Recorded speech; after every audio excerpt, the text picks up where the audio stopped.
Men play at San Diego this week. Women host San Diego this week. With that, we welcome in Dan Nielson, BYU women's basketball assistant coach, making his first appearance on the show. Welcome to the show. Hey, appreciate it. It's great being here. Now, we need to first talk about this. You guys go to Spain during the summer, and like we always do, we beg for stuff. And we're like, hey, bring us back something. You guys got us something. We did. You'll bring it another day, which is going to be awesome. Well, I'm holding it hostage currently right now. Yes, but it is our bad that we have not had you on the show to deliver this gift. So that's the real reason why. It is. There's some inner angst about this, and so now now we can deliver it. Yeah, you can unleash. Well, let's just talk about the elephant in the room, or the bull in the room. What did you get for us? We got you an amazing bobblehead bull from a bullfight in Spain.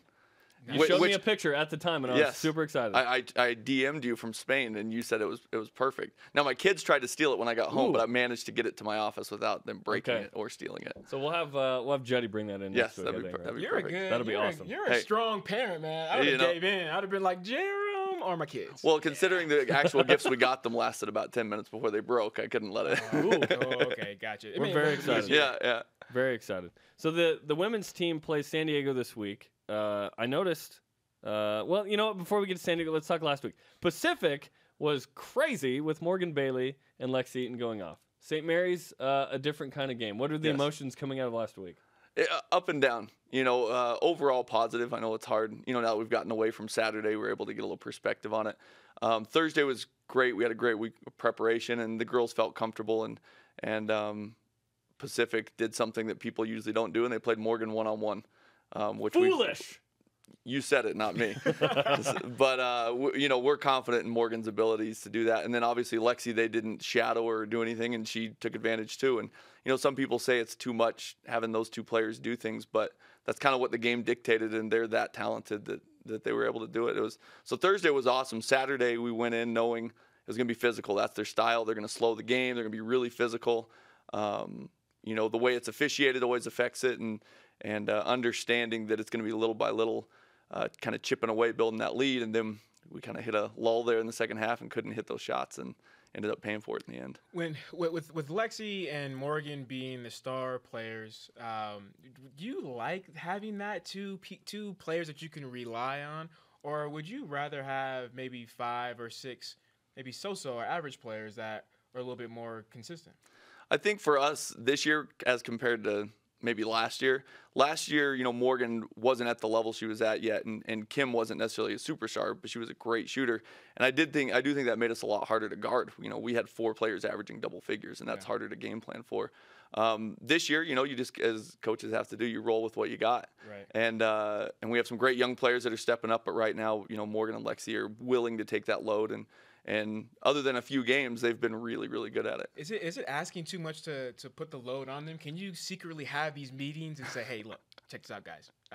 You step it up this week, and nobody else matters but you guys. Do you do that? Do you talk to Morgan and Lexi and say, you got to carry this team? Well, I work with the bigs, so I'm with Morgan all the time. Lexi gets to avoid me, which is great for her. She gets to deal with Judd. Those two are like-minded, just shooting the ball and they walk in the gym and they're like, I'm the best shooter. No, I'm the best shooter.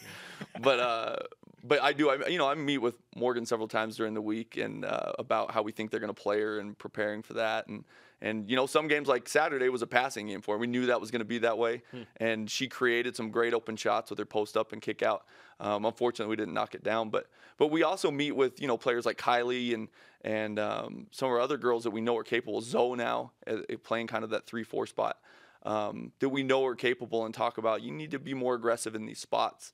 And getting that consistency, I think, will really help us, moving forward. As a coach, if you know deep down in your heart that, hey, we're probably not going to get a lot of production from the rest of our players, do you then have a game plan or a stronger emphasis on, your stars? Oh, absolutely. I mean, we go in, this week we have a bye, so we're going out recruiting. That's why he got stuck with me today. Judd's out recruiting, and I go out. Oh, we're happy tomorrow. to have you. Don't say it that way.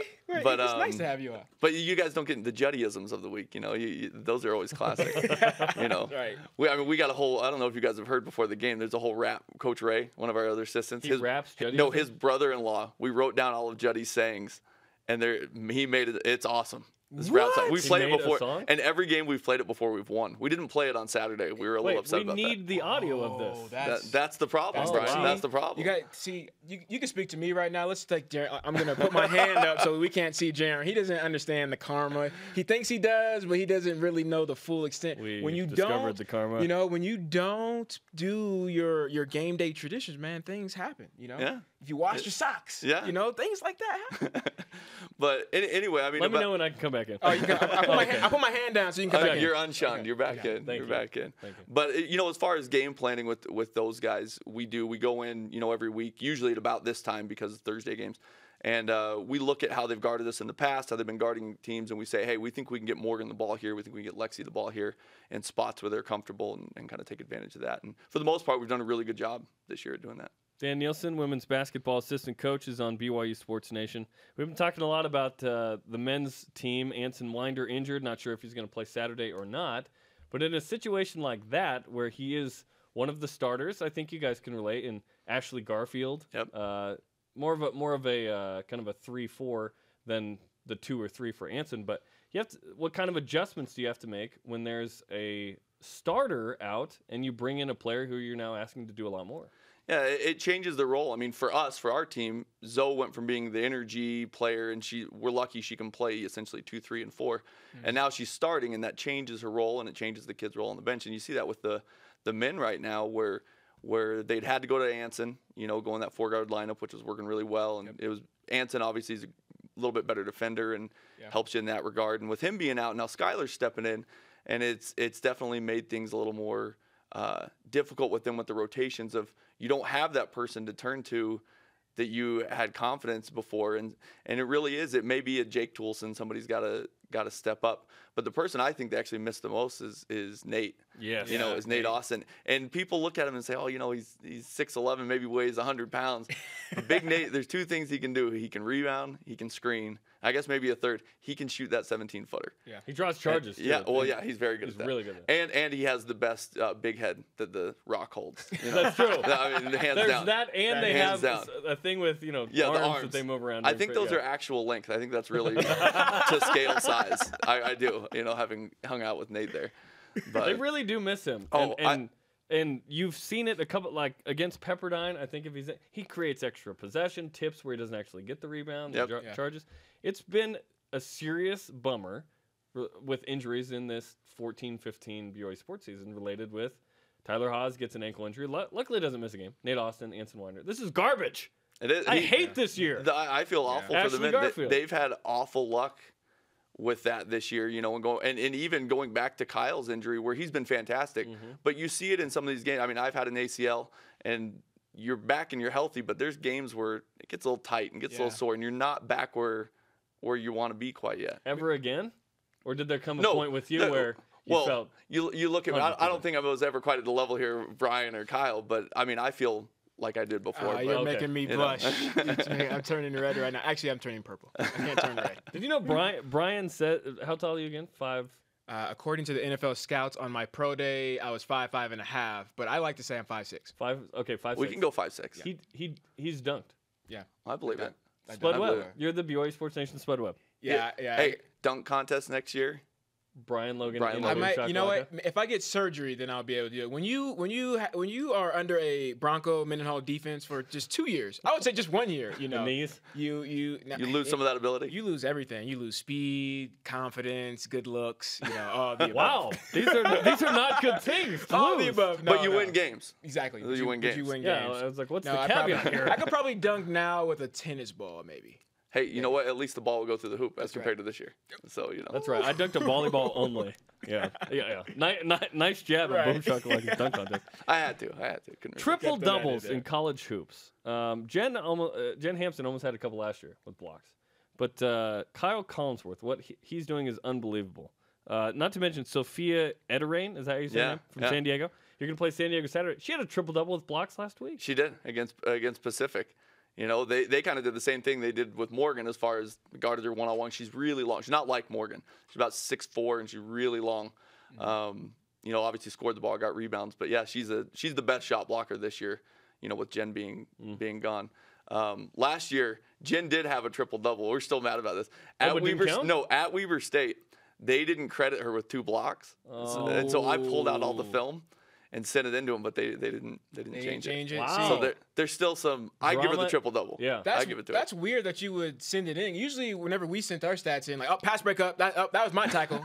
that wasn't you, Andrew Rich. That's me. Usually you get it. Oh, you get it back. Yeah, you get it back. We had to send it. We sent it up to Weber State, and they just, weren't having it. They were like, No, no, we're doing it. We're giving it to her. I not think they giving were mad that they blew a 24-point lead. They're like, you're not getting a triple double on us. I remember that. That was quite the game. With Kyle Collinsworth and tying the record right now, do you think this season is setting up his resume for going to the next level? Oh, absolutely. And, the NBA is such a different level. It's more about potential and doing stuff. Obviously, you see great college players that don't get maybe a fair shake because of that. But I think people feel like that with Jimmer right now. Oh, for sure. And you're seeing that with him getting a little bit of consistent playing time. He's proving he still has NBA skills. Yeah. Maybe not to the level he could do here, but the same with Kyle. I mean, what Kyle does is people don't realize how difficult it is. I mean, he could be behind Tyler the second leading scorer easily if he wanted those shots. Right. He's your leading assist. He's your leading rebounder. I think he's your best defender. And depending on the matchup, he's guarding the 4. Yep. He can pick up the ball. He can guard. I mean, that's a skill set that is tough. I mean, Tyler's an amazing player. But at the next level, I think that's what's going to help Kyle is they can look at him and say, I can put you at the 1 or the 2 at that level because of your size and physical abilities. So just probably any professional sports, because the NFL does that too. Ziggy, for an example, you're big, you're fast, you can run. I don't care your stats. You're the 5th pick. Yeah, exactly. Right. It's only going off of potential. So it doesn't really matter that Kyle is just tearing up on the stats, the stat board right now as far as his potential. And I guess what I'm saying is when guys have a great year. With putting up good numbers, they're like, oh, I need to go I need to submit right now. I need to go early. I need to. Cardell Jones, maybe you should leave. It's like, well, no. But. Right, but you're saying that may not have an effect. Yeah, I mean, for him, I think he's obviously gonna have to look at it and his health and get advice of where he'd fall at. But I think the great thing with Kyle is he's only gonna get better. His knee's gonna continue to get better, and obviously next year with Tyler, being gone, it's gonna be. A little more focal point of him and him being able to do stuff. So I think he has a great opportunity, to look at where he's at this year and get feedback, what he probably needs to work on. Obviously I'm sure they'll say you got to shoot it a little better and some things like that. But his skill set is one of the best, I think, in college basketball. I mean, you see it. He's got 4 triple doubles. Yeah. Unbelievable. Dan, we're excited to see that bowl next week. And bring us the audio of the rap. Yes. We need this. There's music, right, attached to it? Oh, yeah. Oh, yes. I've got it in an email. Ray has sent it to me. I can't wait, man. I'll forward it to you guys. Hey, would you mind if I do a remix? Hey, here it's the Logan takeover. The rap, he'll take that over. Take that over. That's right, I can take it over. I can't wait to hear that. That's going to be great. Thanks for coming on. We appreciate the time. Absolutely, it was a blast.